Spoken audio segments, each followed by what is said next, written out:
Oi pessoal, sejam bem-vindos ao História e Jogos aqui mais uma vez. Hoje nós vamos começar um novo formato, né? Mais voltado à questão crítica a partir dos jogos. Então a gente vai trabalhar o jogo Assassin's Creed Odyssey. Já está aí no card as nossas gameplays, né, do jogo. Então acompanha lá se você quer ver o Sor jogando com as grandes habilidades de gameplay dele.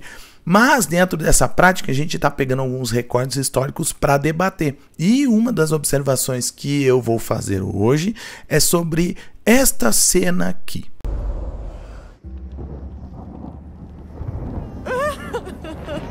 A Oráculo se pronunciou para impedir a ruína de Esparta. A criança deverá cair. Você não pode permitir isso. Por favor, ela não fará mal. Vai nos ajudar. Vai nos liderar. Silêncio!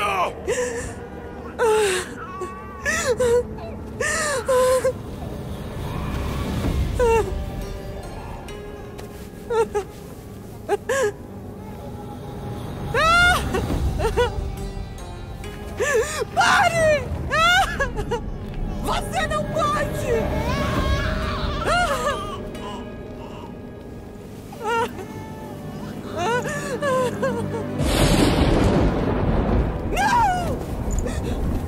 Não! Assassino! Ele o matou! Jogue-o à morte!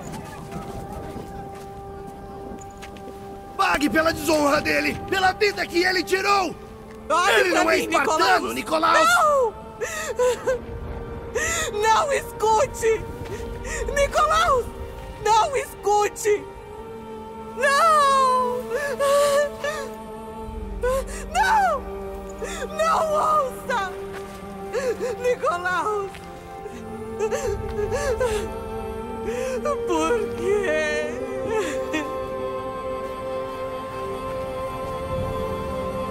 Potter! Nicolaus! Pare! Nicolaus! Não! Nicolaus! Nicolaus! Olhe pra mim! Olhe pra mim, Nicolaus! Não! Não escute!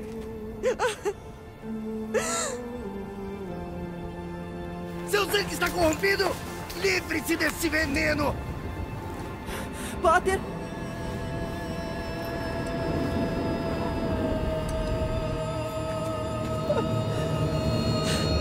Não! Potter!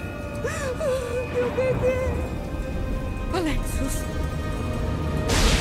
Alexios! Bom, como você percebeu, né, eu escolhi o Alexios, eu poderia ter escolhido a Cassandra, né, o jogo dá essa possibilidade, mas de fato a gente tem uma prática em Esparta conhecida como infanticídio. Será que isso acontecia de verdade? Da onde surgiu essa ideia de que as crianças em Esparta eram mortas se não fossem aptas, né? Da onde surgiu essa ideia de que os anciãos de Esparta escolhiam quem viveria e quem morreria? É isso que a gente vai debater hoje.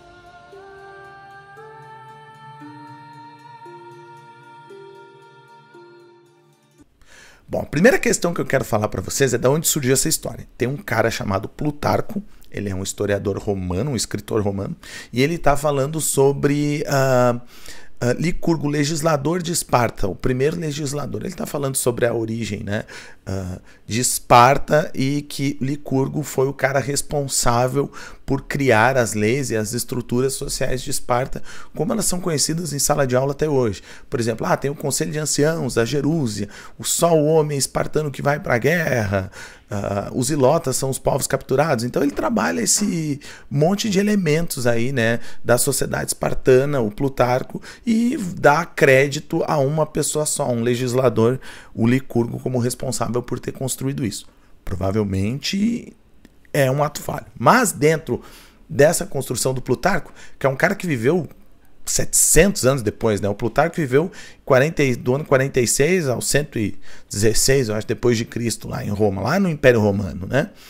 O Plutarco ele vai abordar que uma prática que existia em Esparta era que quando a criança nascia, os anciãos, o conselho de anciãos, a gerúsia, ia analisar e observar se a criança tinha alguma deformidade. Se ela apresentasse alguma deformidade, ela ocorreria com ela o apotetai, né? Que seria uma espécie de abandono, iam deixar ela exposta num lugar na base do Monte Taygeto. Provavelmente, ele diz, né? Provavelmente deixavam a criança ali.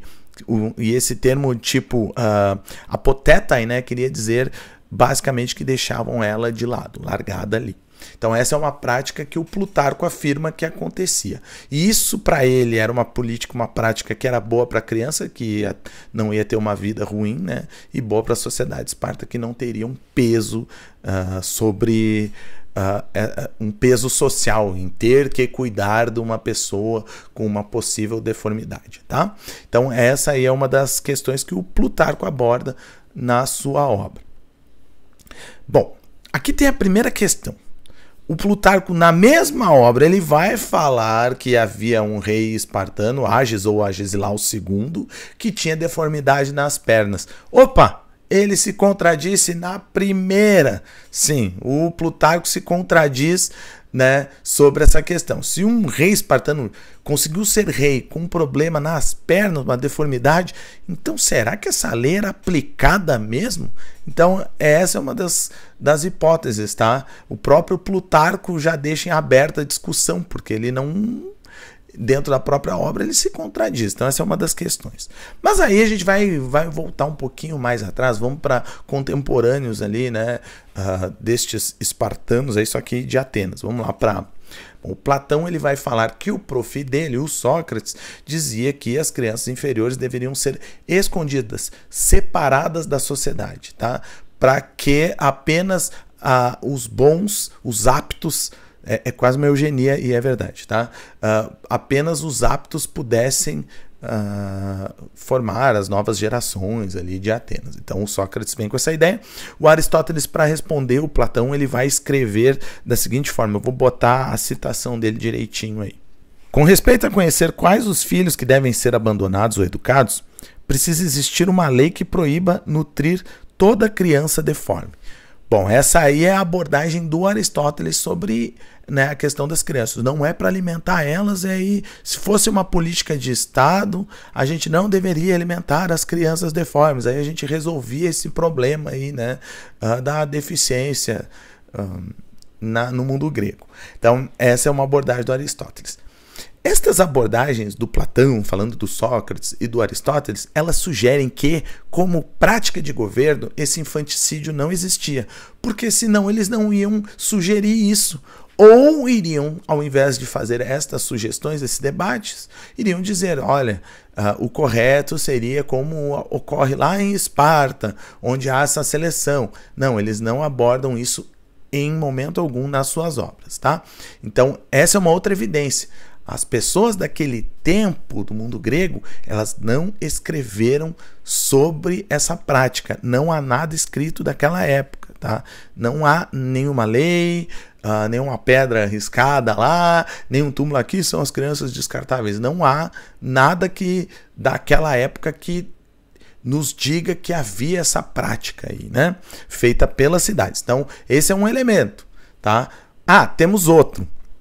E aí é um estudo muito importante da Deb Snead, tá? Que ela fez em 2021, o artigo dela vai ficar aí nos comentários, na descrição do vídeo. A Deb Snead, ela vai dizer que ela vai fazer uma pesquisa nos textos antigos, então ela continua a pesquisa além do que eu falei agora, ela vai abordar um tal de Corpus Hippocratium, que é um conjunto de procedimentos feitos por vários médicos no mundo grego entre o século V e IV a.C.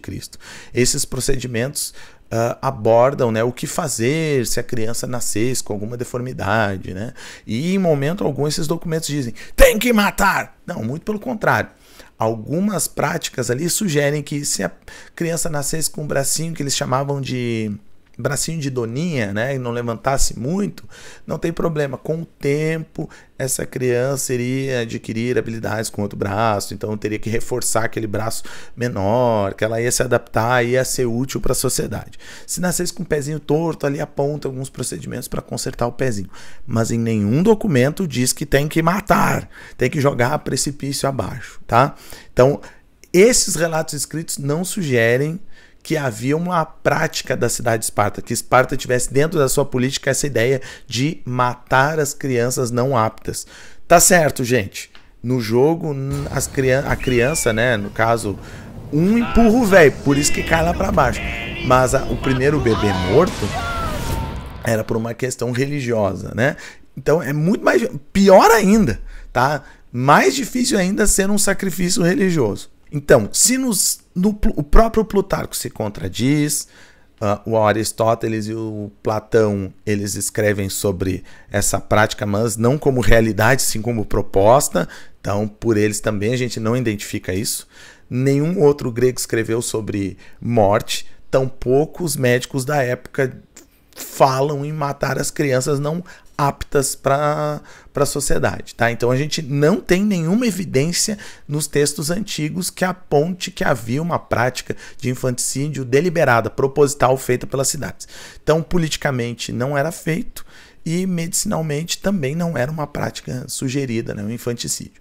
E culturalmente, para a gente tentar entender se dentro da cultura grega, mesmo não ser uma prática da cidade, havia um grande infanticídio acontecendo, a gente tem que olhar para a arqueologia. E a Deb Snead, né, ela vai olhar para os fósseis de crianças da época, para os túmulos encontrados no Monte Taygeto, que era onde se sugere, não tem nenhuma grande evidência de fóssil de criança morta ali, ela não encontrou, na cidade de Esparta também. E os túmulos, né, encontrados, em alguns deles tinha mamadeiras.